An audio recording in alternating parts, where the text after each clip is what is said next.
अस्सलाम वालेकुम जी बेटा, हमारे पास है ग्रैंड टेस्ट 2 और ग्रैंड टेस्ट 2 की डिस्कशन का आगाज़ करते हैं क्वेश्चन 181 से। Choose A correct spelling of the word. अगर आप लास्ट टाइम के पेपर को, लास्ट ईयर के पेपर को देखते हैं पीएमसी 2020 को, तो आसान तरीन 4 क्वेश्चन आएंगे। बिलीव मी, अगर पेपर में आपको स्पेलिंग का क्वेश्चन आता है तो आसान तरीन क्वेश्चन होगा, आसान तरीन वर्ड आपको दिया गया होगा। यहाँ पर जिस वर्ड के स्पेलिंग में हमें जज करने के लिए कहा गया वो वर्ड है एंटीसिपेट, और हम एंटीसिपेट के वर्ड को बड़े अच्छे तरीके से जानते हैं, बड़े अच्छे तरीके से समझते हैं।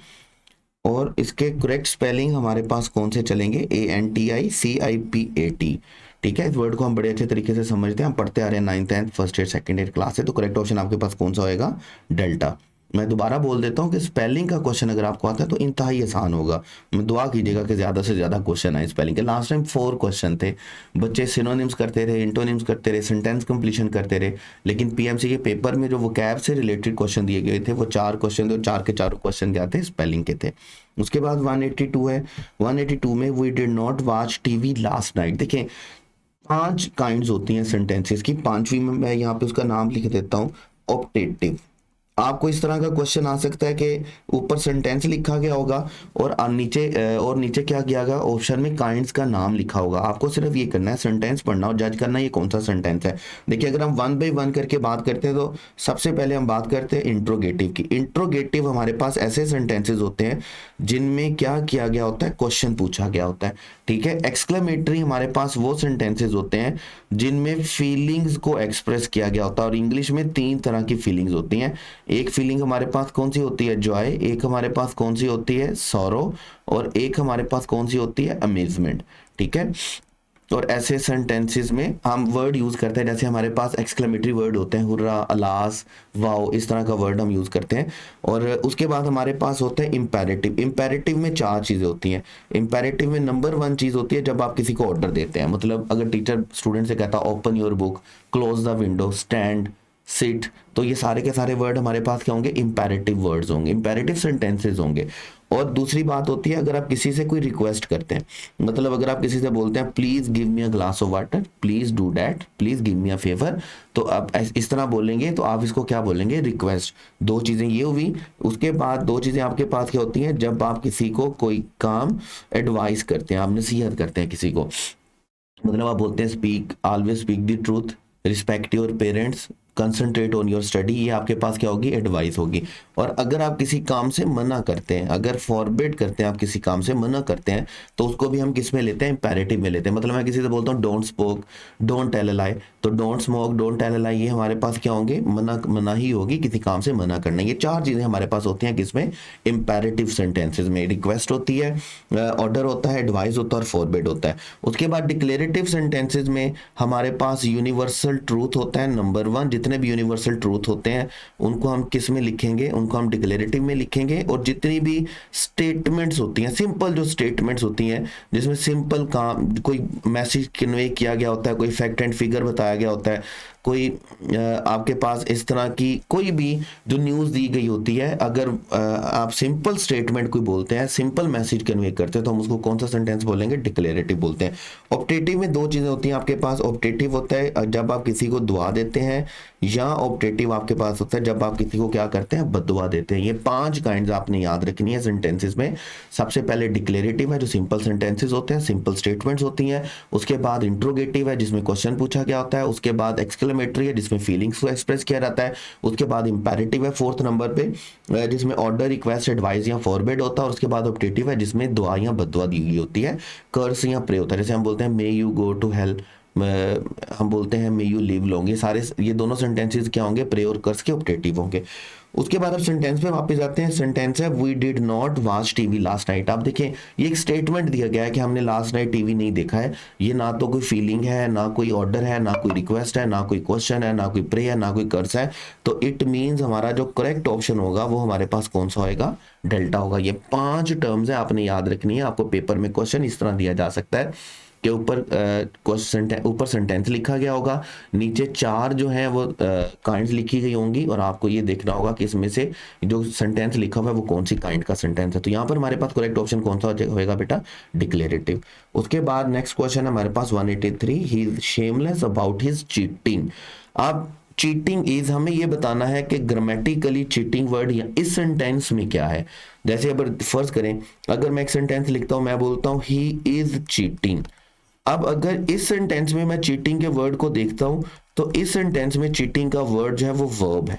इस सेंटेंस में चीटिंग का वर्ड जो क्या है वो वर्ब है, एक्शन किया जा रहा है। लेकिन अगर आप इस सेंटेंस की बात करेंगे, he is shameless about his cheating, जैसे ही प्रोनाउन आता है पोजेसिव में, तो डेफिनेटली इसके बाद आने वाला जो वर्ड होता है वो हमारे पास वर्ब नहीं होता, वो हमारे पास क्या होता है, नाउन होता है, याद रखिएगा। इसीलिए हम कहते हैं कि जब भी आप जेरेंड से पहले कोई प्रोनाउन लिखेंगे, तो जेरेंड से पहले प्रोनाउन आप कौन सा लिखेंगे, पोजेसिव केस लिखेंगे। उसकी रीजन ये होती है कि आईएनजी फॉर्म को, जो वर्ब की first form plus ING form है, उसको किसके तौर पर यूज किया गया होता है, उसको नाउन के तौर पर यूज किया गया होता है। तो ये बात आपने याद रखनी है कि आपने सेंटेंस के अकॉर्डिंगली देखना है कि वर्ड क्या है। मतलब अगर यही चीटिंग का वर्ड मैं इस तरह लिखता हूँ, ही इज चीटिंग, तो इसमें चीटिंग का वर्ड जो है वो वर्ब के तौर पर यूज किया गया है, एक्शन के तौर पर यूज किया गया, तो वो वर्ब होगा। लेकिन यहाँ पर जो चीटिंग का वर्ड यूज किया गया वो आईएनजी फॉर्म, लाइंग और चीटिंग किसके लिए यूज की गई है, एज अ नाउन यूज की गई है। तो हम इनको वर्ब नहीं बोलेंगे, बल्कि हम इसको क्या बोलेंगे, नाउन बोलेंगे, जेरेंड बोलते हैं, याद रखिएगा। तो करेक्ट ऑप्शन हमारे पास बेटे कौन सा चलेगा, करेक्ट ऑप्शन हमारे पास होगा अल्फा। उसके बाद क्वेश्चन 184 है, neither of his two sisters. देखिए मैं बार बार इस रूल को बोल रहा हूं, आपने बार बार इसको पढ़ा है कि अगर सेंटेंस में आइदर और या नाइदर नोर होगा तो फिर हमारी प्रेफरेंस होती है सेकंड वन के साथ। लेकिन अगर हमारे सेंटेंस में सिर्फ आइदर या सिर्फ नाइदर होगा तो फिर हमारा सब्जेक्ट सिंगुलर होता है। तो जैसे अगर हम बोलते हैं neither of his two sisters, तो आर नहीं हो सकता हमारे पास, हम सिंगुलर कंसिडर करेंगे तो हम क्या लिखेंगे, इज लिखेंगे। अब उसके बाद आगे चलेंगे, इज ओल्डर देन ही या इज ओल्डेस्ट ऑफ हिम। जब हम दो की बात करें तो हम ओल्डेस्ट नहीं लिखेंगे, और वैसे भी अगर ओल्डेस्ट लिखते भी हैं तो हम ओल्डेस्ट से पहले सुपरलेटिव डिग्री है तो हम उसे पहले आर्टिकल लिखेंगे। यहाँ पर हमारे पास करेक्ट ऑप्शन कौन सा होगा, neither of his two sister is older than he, क्योंकि हम देन के बाद वही केस लिखते हैं जो हमारे पास पहले होता है। तो करेक्ट ऑप्शन हमारे पास कौन सा चलेगा, बीटा। बात याद रखनी है कि अगर सेंटेंस में आइदर या नाइदर सिर्फ आएंगे तो फिर आपका सब्जेक्ट क्या होगा, सिंगुलर होगा। Johns is a member of और डैश, ये हम 9th-10th क्लास में फर्स्ट ईयर में भी आपने पढ़े थे, स्पेयर ऑफ वर्ड्स में। उसमें दो वर्ड आप पढ़ते हैं, एक वर्ड आपके पास होता है COUNCIL और एक होता है COUNCESEL। SEL का जो वर्ड होता है वो आपके पास क्या होता है, एडवाइजरी होती है। आप किसी को मशवरा देना, किसी को बात बताना, समझाना। और यहाँ पर जो हमें वर्ड चाहिए वो हमारे पास कौन सा होगा, कौंसल। कौंसल मतलब एक टीम जिसको हम लेकर के चलते हैं।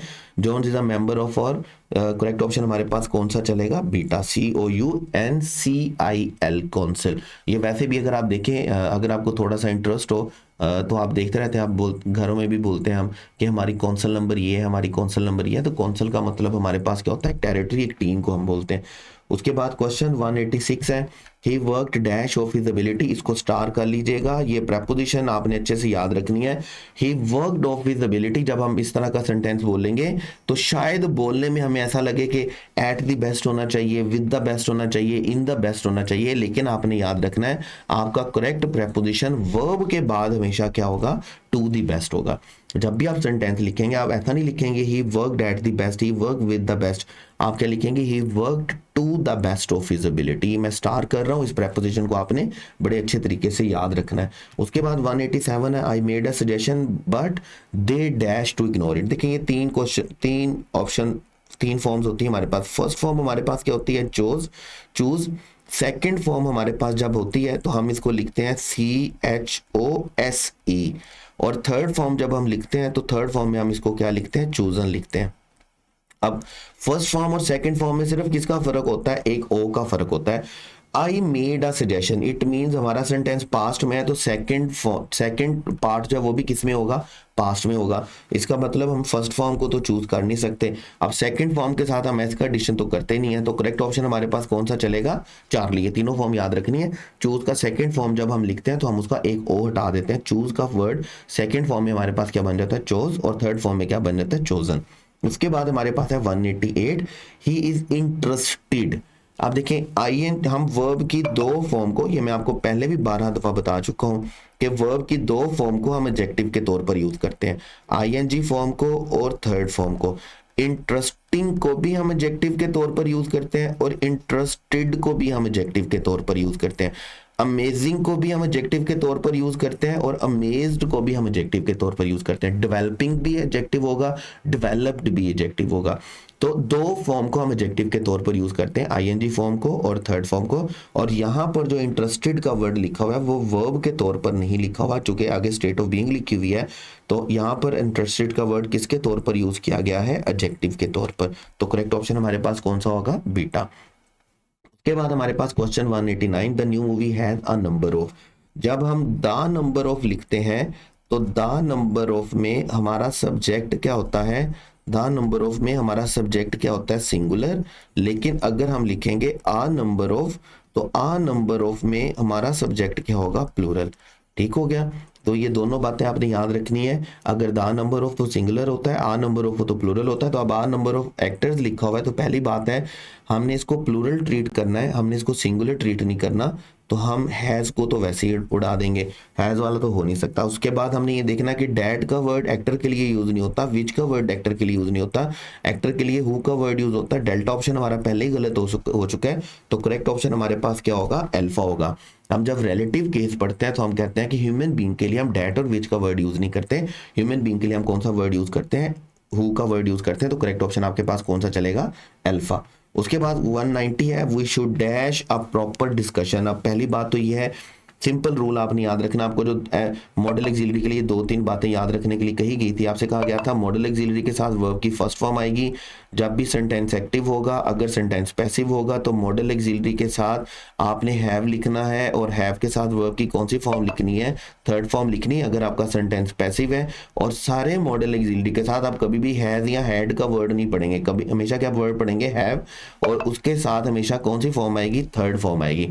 अब अगर हम लिखते हैं शुड, तो हम शुड के साथ हैड नहीं लिख सकते, हम शुड के साथ हैड नहीं लिख सकते, शुड के साथ हमें लिखना है हैव। पहली बात हो गई। अब हैव के साथ हमें कौन सी फॉर्म लिखनी है, हैव के साथ हमें थर्ड फॉर्म लिखनी है, और थर्ड फॉर्म हैव तो होती नहीं है, थर्ड फॉर्म क्या होती है, हैड। तो करेक्ट ऑप्शन हमारे पास कौन सा चलेगा, बीटा। जो रूल्स आपको बताए गए हैं अगर उन रूल्स को आप ज़हन में रखते हैं, उनको उनसे वायलेट नहीं करते हैं, तो बिलीव में आपका क्वेश्चन कभी नहीं गलत होगा इंशाल्लाह ताला। But one didn't guess. अब हमारे सेंटेंस का फर्स्ट पार्ट किस में है, पास्ट में है, तो सेकंड लाजमी किस में होना चाहिए, पास्ट में होना चाहिए। अब पास्ट में होगा तो ये वर्ड हमारे पास लिखा हुआ है लेड। इस हमारे पास दो वर्ड होते हैं, पहले भी इस पे बात हुई, लाई, ले और लेन। ये फर्स्ट है, और सेकंड हमारे पास क्या होता है, ले। इसकी सेकंड फॉर्म हमारे पास क्या होती है, लेड, और इसकी थर्ड फॉर्म हमारे पास क्या होती है, लेड। ये हम तब यूज करते हैं जब हमारे सेंटेंस में सब्जेक्ट और ऑब्जेक्ट दोनों मौजूद होते हैं, यानी कि हमारा वर्ब क्या होता है, ट्रांजिटिव होता है। ट्रांजिटिव हम वर्ब किसको बोलते हैं, जिसके लिए हमें ऑब्जेक्ट रिक्वायर होता है। और ये हम तब यूज करते हैं जब सेंटेंस में या तो सब्जेक्ट होता है या ऑब्जेक्ट होता है, यानी कि हमारा वर्ब क्या होता है, इनट्रांजिटिव होता है, जिसमें हमें ऑब्जेक्ट की जरूरत नहीं होती है। तो यहाँ पर हमें ऐसा सेंटेंस हमें इनट्रांजिटिव चाहिए, सब्जेक्ट वर्ब वाला सीन नहीं है। तो हमें फॉर्म सेकंड ही चाहिए, लेकिन सेकंड फॉर्म हम लेड की नहीं लिखेंगे, सेकंड फॉर्म हम किसकी लिखेंगे, लाई की लिखेंगे। इस लेड के वर्ड को हम किसके साथ रिप्लेस करेंगे, ले के साथ। ये दोनों वर्ड्स आपने बड़े अच्छे तरीके से याद रखने हैं। अगर आपके सेंटेंस में सब्जेक्ट और ऑब्जेक्ट दोनों होंगे तो आपको लिखना है ले, लेड और लेड। और अगर आपके सेंटेंस में सब्जेक्ट या ऑब्जेक्ट सिर्फ होगा तो फिर आपको क्या लिखना है, लाई, ले और लेन। उसके बाद आपके पास है 192 में the stalemate between the Democrats and Republican. अब हमारा सब्जेक्ट क्या है, स्टेलमेट। स्टेलमेट क्या है, सिंगुलर। सिंगुलर के लिए हमारे पास क्या यूज किया हुआ है, हैव। हैव हम यूज सिंगुलर के लिए कर नहीं सकते, क्योंकि हम जानते हैं कि हैव किसके लिए यूज किया जाता है, प्लूरल के लिए यूज किया जाता है। तो हम हैव को किसके साथ रिप्लेस करेंगे, हैज के साथ। करेक्ट ऑप्शन आपके पास कौन सा चलेगा, चार्ली। उसके बाद आपके पास बेटे क्वेश्चन 193 एंड 194 दोनों एंटोनिम्स के क्वेश्चन है। ब्रीमिंग का सिनोनिम्स अगर हमें चाहिए होता तो हम फील्ड के वर्ड को करेक्ट ऑप्शन कंसिडर करते हैं, लेकिन हमें करेक्ट ऑप्शन में सेम मीनिंग नहीं चाहिए, हमें ऑपोजिट मीनिंग चाहिए। तो ऑपोजिट मीनिंग हमारे पास क्या होगा, फॉलो। करेक्ट ऑप्शन आपके पास कौन सा होगा, चार्ली। कीप का अगर हमें सिनोनिम चाहिए होता तो सिनोनिम हम क्या लिखते हैं, अल्फा। लेकिन अभी हमें सिनोनिम नहीं चाहिए, बल्कि हमें क्या चाहिए, एंटोनिम चाहिए, ऑपोजिट चाहिए। तो हम इसके लिए कौन सा वर्ड यूज करेंगे, बिट। जैसे हम वर्ड यूज करते हैं ना, हम वर्ड यूज करते हैं लिटिल बिट। लिटिल बिट मतलब बिल्कुल थोड़ा सा। तो करेक्ट ऑप्शन आपके पास कौन सा चलेगा, बीटा। उसके बाद आपके पास 195 में आपको सिनोनिम चाहिए। जीनत का सिनोनिम पिनैकल होता है। ये तो फर्स्ट वर्ड है सिनोनिम का जो आपकी बुक में, आपके नोट्स में लिखा हुआ है। अनबर्डन में डेफिनेटली आपका सिनोनिम आपके पास क्या होगा, फ्रीड होगा।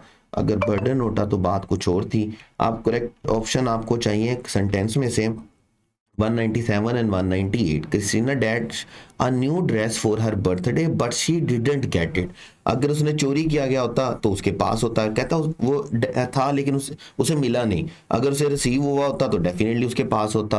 अगर उसने खरीदा होता तो डेफिनेटली उसके पास होता। तो करेक्ट ऑप्शन हमारे पास लॉजिकली क्या होगा, वांटेड। क्रिस्टीना को नया ड्रेस चाहिए था, वो चाहती थी कि उसके पास नया ड्रेस हो लेकिन उसको मिला नहीं। करेक्ट ऑप्शन हमारे पास क्या होगा, डेल्टा। लेट्स मीट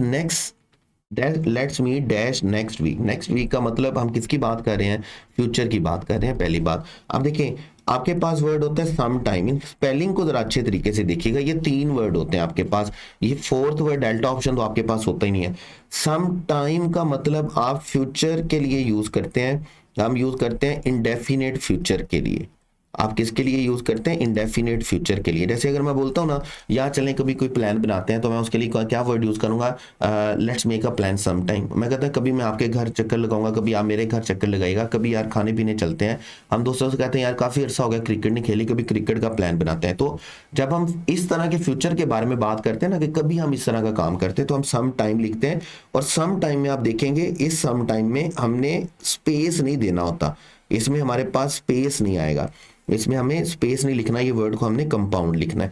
उसके बाद हमारे पास है वर्ड समटाइम्स। समटाइम्स के वर्ड को आप समझते हैं, समटाइम्स का मतलब हमारे पास क्या होता है, यूजुअली। समटाइम्स का मतलब हमारे पास क्या होता है, ऑफन। तो इस समटाइम्स को हम एस के साथ लिखते हैं और इसमें भी हम स्पेस नहीं लिखते। अगर हम इसको स्पेस के साथ लिखेंगे तो ये सेंटेंस, ये वर्ड हमारे पास क्या होगा, गलत होगा। उसके बाद एक वर्ड हम लिखते हैं सम टाइम। सम टाइम को हम जब स्पेस के साथ लिखते हैं तो इसका मतलब हमारे पास होता है ड्यूरेशन, इसका मतलब हमारे पास होता है पीरियड। जैसे मैं बोलता हूं कि यार बच्चे कुछ देर से खेल रहे हैं, तो मैं क्या बोलूंगा, children have been playing for some time. इस ऐसा जब मैं सम टाइम लिखूंगा कि जिसमें मुझे ये शो करना है कि कुछ टाइम से खेल रहे हैं, कुछ टाइम से ऐसा हो रहा है, तो जब मैं सम टाइम का वर्ड लिखूंगा देन मुझे इसको किसके साथ लिखना है, स्पेस के साथ लिखना, याद रखिएगा। यहाँ पर हमें चाहिए let's meet dash next week, यार अगले हफ्ते मिलते हैं। तो अगले हफ्ते किसी टाइम मिलते हैं, तो मुझे इसके लिए ड्यूरेशन नहीं चाहिए, मुझे इसके लिए यूजुअली का वर्ड नहीं चाहिए, मुझे इसके लिए कौन सा वर्ड चाहिए, सम टाइम का फ्यूचर इंडेफिनिट के लिए जो एक्सप्रेशन हम यूज करते हैं। तो करेक्ट ऑप्शन हमारे पास कौन सा होगा, अल्फा। उसके बाद लास्ट 2 क्वेश्चन है 199 एंड 200, उसमें don't look dash me. Definitely look के साथ हमारे पास करेक्ट ऑप्शन कौन सा यूज होता है, डोंट लुक एट मी। इसमें तो किसी किस्म की कोई गुंजाइश, किसी किस्म का कोई शक नहीं होना चाहिए। करेक्ट ऑप्शन आपके पास क्या होगा, अल्फा।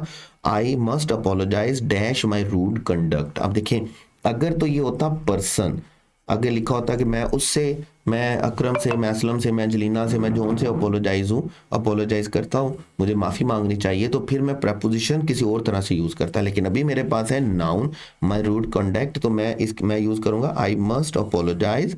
मैं कौन सा वर्ड यूज़ करूँगा, मैं टू का वर्ड तब यूज़ करता, विद का वर्ड, एट का वर्ड यूज नहीं होगा। मैं कौन सा वर्ड यूज करूंगा, फॉर। करेक्ट ऑप्शन आपके पास कौन सा चलेगा, beta. I must apologise for my rude conduct. Correct option आपके कंडक्ट, आपके पास करेक्ट ऑप्शन कौन सा चलेगा, बीटा। तो अल्लाह ताला आपका हामी नासिर हो आपके पेपर में। उम्मीद है कि आप लोग, आप बेटियां बेटे सब बड़ी अच्छी मेहनत, अब बड़ी अच्छी कोशिश कर रहे होंगे। तो एक काम आप लोगों ने ज़रूर करना है कि अपने पेपर का फीडबैक लाजमी देना अपने टीचर्स को। जब आप पेपर कर कर वापस आएँ, रिलैक्स हों, रेस्ट मारें, और रेस्ट मारने के बाद, रिलैक्स होने के बाद, अपना जो पेपर का एक्सपीरियंस आपका रहा है, पेपर का जो डिफ़िकल्टी लेवल रहा, जो पेपर में आप एग्जामिनेशन में जो एक्सपीरियंस रहा, या जो आप चाहते हैं कि दूसरे बच्चे जो है उनको बताई जानी चाहिए बातें पेपर वाले दिन के लिए, वो आप लाजमी शेयर कीजिएगा। क्योंकि अल्लाह ताला उनके लिए आसानियाँ बनाता है, उनके लिए आसानियाँ पैदा करता है जो दूसरों के लिए आसानियाँ पैदा करता है। आपने ढेर सारा ख्याल रखना है। कोई प्रॉब्लम हो, कोई मसला हो, तो ज़रूर आपने रब्ता करना है। Wish you all the best.